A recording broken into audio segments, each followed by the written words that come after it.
Hello, hello, hello, and welcome to another episode of Inner Work for Greater Good. My name is Emily Eldridge. I am the founder of Change Light and the creator of the Change Light system, and I am all about helping you to do the inner work that it will accelerate your power to make a difference in the world as a change maker, whether you're a coach or whether you're an activist or whether you're even like a parent and you're really wanting to have a positive impact on your children, et cetera, et cetera. You know, we can all be in a position to make a difference in the world simply by being who we are, the light we radiate. We can really have an impact, make a difference. And so I'm here to teach you the inner work that's going to accelerate your ability to do that, because that's what I'm all about. I am a change maker. I really sort of think of myself as a change maker in the mental health space, in emotional health space, because I'm all about wanting to make a big difference in the world, bring more light to the planet, and heal humanity, and really help us all light up individually and collectively. So welcome. So glad to have you here. If you watched my last week's episode, you will recall that it was all about dealing with disappointment. And I was in my second week, I think, of COVID. And I talked about how well, as you can see, I'm fully recovered. I'm negative now. Thank you. But you'll remember how I talked about how having COVID resulted in my having to cancel a lot of plans, like things I was really looking forward to, like once in a lifetime, my 25th college reunion. That was a big deal. And a bunch of my friends, we were all excited to see each other. And then here I, test positive for COVID just a few days before, and I had to miss it. And I wasn't the only one, sadly, in our class that had to miss it, 25th Williams College reunion up in Massachusetts. So it was really, really disappointing. And then I had a bunch of other things that I had planned, like a vacation and seeing my family. And so that led to a lot of the feelings of disappointment coming up. And so that's why I did that show about disappointment and what's really underneath that very sort of, banal sounding word, disappointed. I'm disappointed. It's like, yeah, but it's so much deeper than that. And it's such a deep thing, or it can be such a deep thing. I mean, we can have sort of minor disappointments, like, oh, I was kind of disappointed that he couldn't make it. Or, oh, I was kind of disappointed that it rained during the, okay, but really we can have some really deep disappointments in our lives that bring up a lot of other deep, very painful, very hard to deal with emotions. And that even just this idea of feeling disappointed is something that a lot of times we can unconsciously be running from or trying to protect ourselves from feeling, just because it's so uncomfortable, because it implies, it can imply that maybe we've tried to accomplish something or create something or, experience something, and it didn't happen the way we wanted, or it didn't happen at all, or maybe somebody didn't show up for us. And so that can bring up a lot of things. So anyway, I talked about some of the things that were coming up for me.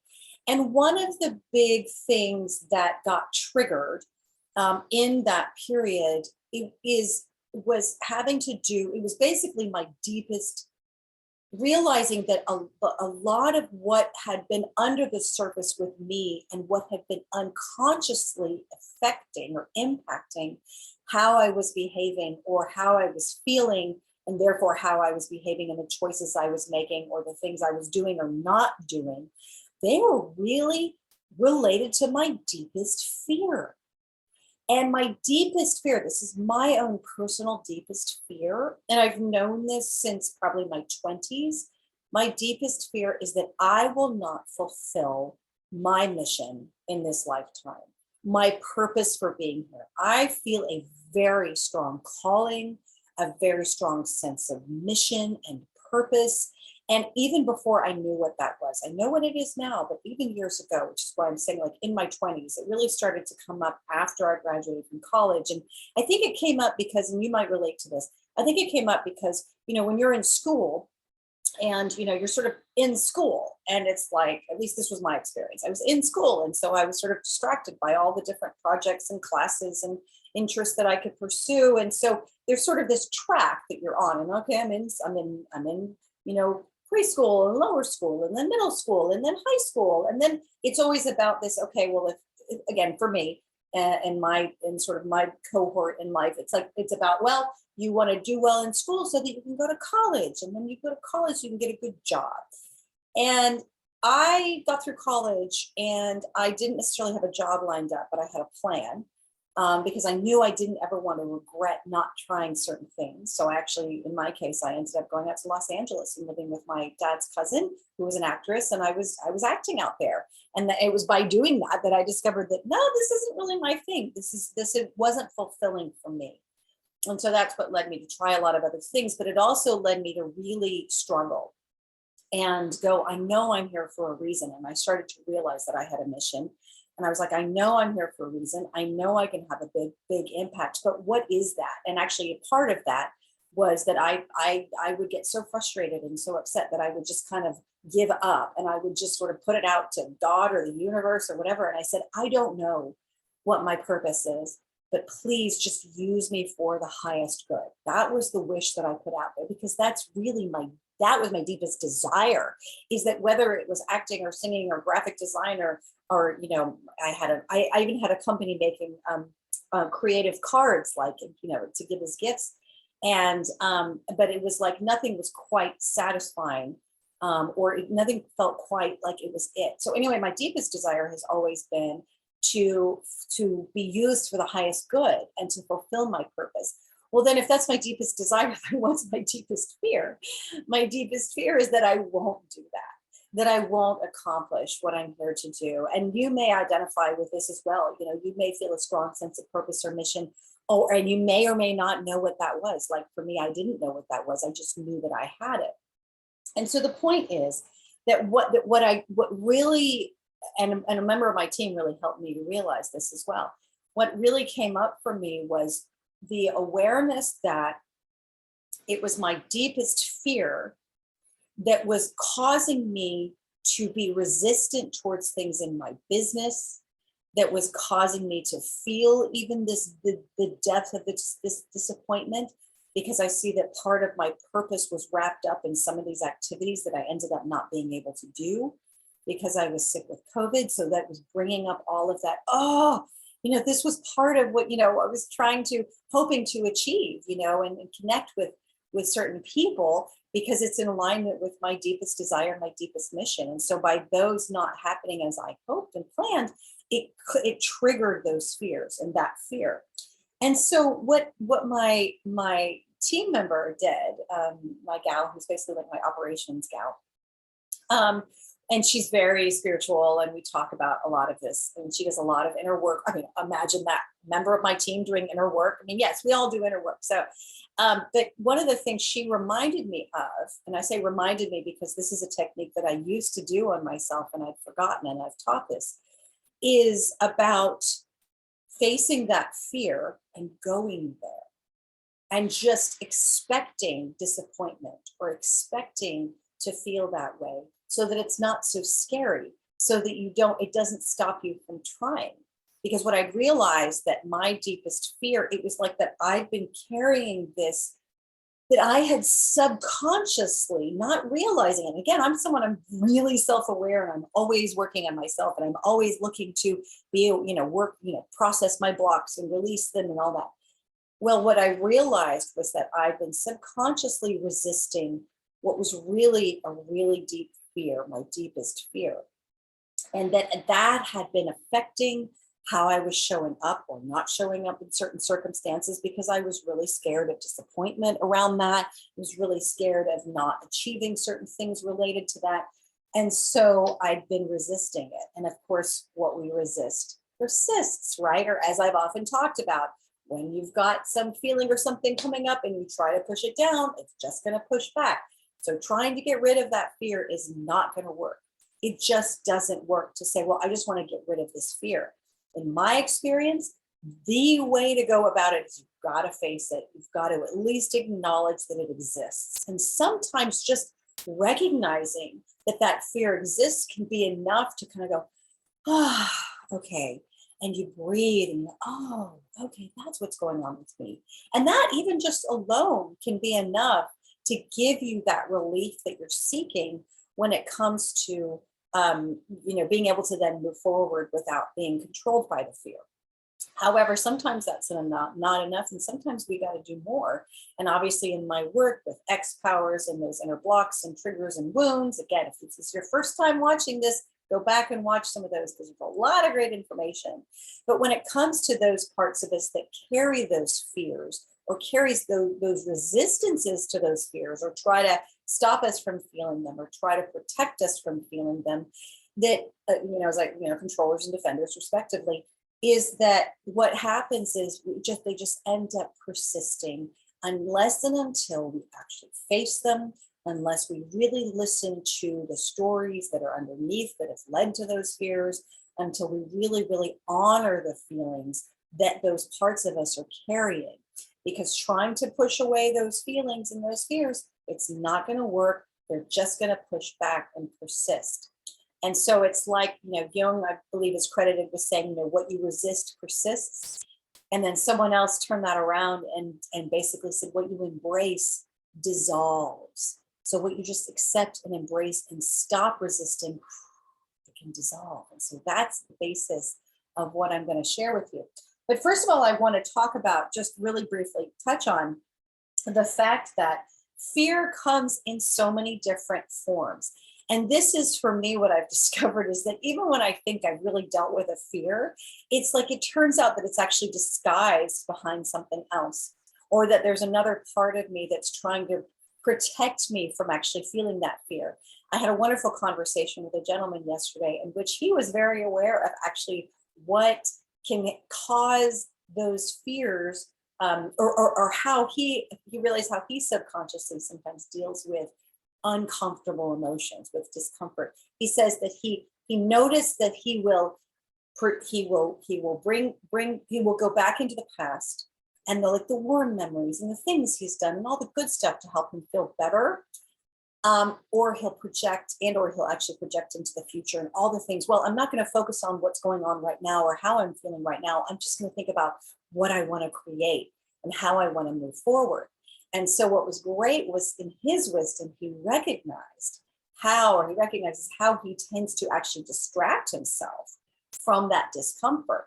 And really underneath that discomfort was fear, because the discomfort of the moment was basically trying to signal. And it obviously, there are different kinds of discomfort, but I would say that in some of the situations he described to me, that discomfort was actually signaling that there was something he really needed to pay attention to, and that it was triggering some fears for him of things maybe not working out the way he wanted them to, or people not being completely honest. And so that's where actually going into that discomfort and sitting with that discomfort and honoring that discomfort, whatever that feels like, can bring up all of this rich information that we may not be aware of. And as I'm going up, as we're talking about here, can bring up what are the actual fears that you have. Because as long as you're not really identifying and acknowledging the actual fears, they're going to keep pulling the levers inside you unconsciously. They're going to keep causing certain reactions. They're going to cause certain behaviors. They're going to cause you to feel triggered in certain situations. It's literally this sounds kind of funny, but I remember I once drew out these fears that I had, I drew out these trigger reactions that I was having that were physiological trigger reactions. So I wasn't aware of them as emotions, but they were physiological reactions that I was having. And I was like, so what's going on under the surface here? And as I drew out and did my work, the drawing out process on that trigger, I discovered that it was the image that I saw it was even funny for me. This may sound funny to you, but it's funny for me too. The image that I saw was literally these little guys, sort of round-headed. I was going to say little green men. They weren't little green men because they weren't aliens, but they were these little guys who saw it as their job. That they were almost like these backstage, stagehands who, you have the screen, you have the curtains and you have the sets and you have the lights and everything. And if you've never been backstage, that basically at least in the old days when I was in theater, I don't know if it's different now, but you used to have, ropes that you would pull, that the stagehands would pull to make the curtains go up or open, or to, move set pieces. You'd have all these levers. And so basically it was inside me were these little guys, at least in my subconscious, were these little guys who were pulling the levers, literally like pulling the levers in my life and in my emotional reactions. And so when I drew those out, and this is part of my work, the drawing out process, the technique that I do and take people through and that I teach, is that I drew those out and then I asked them questions, these little guys. And they were like, well, this is our job. That anytime you start to have this feeling, this is what we do. And so they were causing this physiological reactions in me to try to mask or distract or, give me certain reactions in response to these emotions that I was having, or almost even to, as I said, to kind of cover up, some of those emotions so that I wouldn't actually feel them. Okay. So this is all by way of saying that when we talk about like, that really what's going on under the surface is fears. This is why it's like, there can be other physiological reactions, behaviors, triggers, emotions that don't feel like fear and don't even look to you like fear. And yet it's fear that's causing this. And so anyway, that's what I realized too, is that underneath some of my behaviors and my reactions to things that I did not recognize as fear, suddenly realized, wait a minute, it's actually my deepest fear that was basically pulling the levers inside of me. And so it's the important thing is to recognize, if you're gonna, first and foremost, if you want to address the fear and immunize yourself against it, which of course is the title of this episode, this is what it's all about, is going, how do I, maybe the fear comes along or something could potentially trigger that fear, but how do I render myself immune to that? This is the technique I'm going to teach you. So the point is, you first have to actually identify, so I'm not picking hair off of me. You have to identify the actual fear that's going on. And here's one of the ways that I do this. So I will so one question I like to ask, and I think I may have shared this with you all before, but what are you afraid would happen if? So for example, if something didn't turn out the way you wanted it to, or if certain thing happened in your life or didn't happen, you can ask yourself, what am I afraid would happen if? So by posing that question to yourself, if I don't get this job, what am I afraid would happen if I don't get this job, if this relationship doesn't work out? And what you want to do when it comes to basically, it's like you're following a trail, you're investigating. Because remember, you might have sort of an immediate fear or thought that comes up, well, I'd be afraid if I don't get this job, well, I'm afraid that, I won't have enough money to pay rent. Okay, I mean, that's a genuine, legitimate fear and enough to trigger a sense of like, oh my God, my survival. But as you follow it down, what you want to do is you write down, what am I afraid would happen if, and fill in the blank. And then follow that trail. Okay, well, if that were to happen, then what am I afraid would happen? And so you follow almost like breadcrumbs down into what is your deepest fear? What is the deepest fear that you have that's underlying all of this? So on the surface, it might look like, well, I'm afraid that, if this date that I'm about to go on doesn't work out and I don't like him, well, I'm afraid that, or maybe that he won't like me. Okay, well, if he doesn't like me, then what am I afraid would happen? Well, I'm afraid if he doesn't like me, then I'm going to feel bad about myself. Okay, then what's the worst that could happen? That's another way to ask this. What's actually the worst thing that could happen from that? Well, if I'm not feeling good about myself, well, then I'm going to get depressed. Okay, well, then what? If I get depressed, then I won't be able to do my job very well. Okay, well, if I can't do my job very well, then what? Then my boss will get mad at me or be just really disappointed. Okay, then I might lose my job. Okay, then I can't pay rent. Okay, then if I can't pay rent, so you see how it goes down. And so how these seemingly sort of surface, in the moment fears can actually be directly related to our deepest fears. And so that's the technique that I would recommend. And then we're not done yet. So you look at and you follow it down. I will tell you this, that I once had this conversation with a friend of mine who was very, very driven in his job and always trying to make more money in his work. And he did very well. But we once talked about, well, what was his deepest fear? And we followed it down. And basically his deepest fear underneath, everything was, I'm afraid I will die alone under a bridge. Like that was the image that he had. And so as scary as this sounds, it's really important to allow yourself to go there. Now, I don't want to recommend you do this if this really feels like too much for you. Okay, please don't push yourself to do anything that would really be too overwhelming. Or maybe it's overwhelming, but maybe you have a trusted friend or confidant that you could actually do this exercise with. But if you do feel okay with doing this and allowing yourself to go there, again, we're not done with the technique yet, then I really recommend it, just because it gives you the opportunity to go ahead and get really real with yourself and honest with yourself and face that fear. So if this, then what? Until you get down to your deepest fear and write these fears down, because by writing them down, you're also really honoring them and giving yourself a chance to just look at them. Okay, so now that you've done this and you've written down your deepest fears and you've gone down in there and you've really gotten to that point. And as I said, for me, it's if I'll just, using my example of what my deepest fear when it comes to my work, my deepest fear is that I will not achieve my purpose on earth. And so what does that mean? Then I will die feeling deeply worthless and disappointed and just deeply disappointed in myself. And interestingly enough, like I sort of like tested for a second there, was being alone part of that? It's not, no, like it's not even so much that like other people wouldn't like me. It's more that I would hate myself because I didn't achieve what I know I came here to in this lifetime to achieve. And so what you want to do is go there and like, so for me, it would be, I am alone. Well, actually, it's funny. I said I'm alone, but, so maybe aloneness is part of it, but let's just say the worst. Okay. The worst would be I'm alone.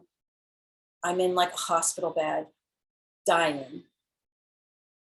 And I hate myself because despite everything, and I mean like all the opportunities I've been given, or all the gifts or talents I've been given, or all the opportunities that I had to achieve my purpose, I didn't. And I am so deeply self-loathing. And it's over. And I'm done. And that is like the worst. And when I did this originally, and I actually did this with my husband because I found that I wrote it down, but then I needed to talk it out. And so I said it with my husband, and I noticed that's when the emotions started to really come up. And I was getting emotional and teary-eyed and choking up and really feeling those feelings. This is what you want to do. This is the point.